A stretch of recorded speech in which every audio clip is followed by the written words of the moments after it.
Professional వాడెవడు కూడా reels చేయడు. కక్కుర్తిగాడు లేకపోతే నోటి దోలగాడు ఎవడైనా సరే నేను మీ అంతు చూస్తాను, తుపాకీతో పేల్చేస్తాను ఎవడు చేస్తాడు రీల్స్?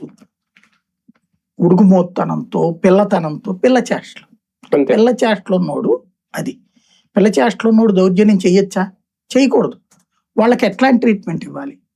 వెంటనే మనకి ఇప్పుడు యోగి ఆదిత్యనాథ్ గుర్తుకొస్తున్నాడు. యోగి ఆదిత్యనాథ్ పిల్ల ఎదవల్ని ఎవరిని చంపలా. Hard core criminal Azam Khan లాంటి వాడి వ్యవహారాలు చూశాడు. హార్డ్ కోర్ క్రిమినల్స్ హిందువులని ఊచకోత కోసి, ఆడపిల్లల్ని అత్యాచారాలు చేసి, నడి రోడ్డు మీద మర్డర్లు చేసినటువంటి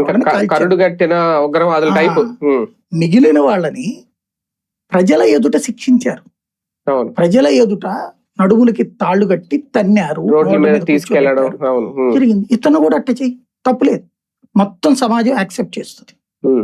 మాక్సిమం వాళ్ళ అమ్మా నాన్నలు ఒప్పుకోకపోయే వాళ్ళు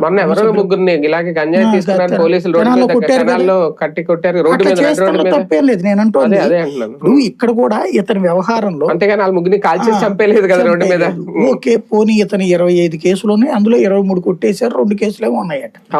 ఓకే ఆ కేసులు ఏంటో 23 కేసులు కొట్టేశారు. 23 ఏళ్ల కుర్రోడి మీద 25 కేసులు 23 కొట్టేశారంటే అట్టని పనికిమాల కేసులు ఏవో పెట్టినట్టు. నిజంగా లేకపోతే శిక్షలు పడేసి ఉండాలి కదా. కొన్నింట్లో శిక్షలు కూడా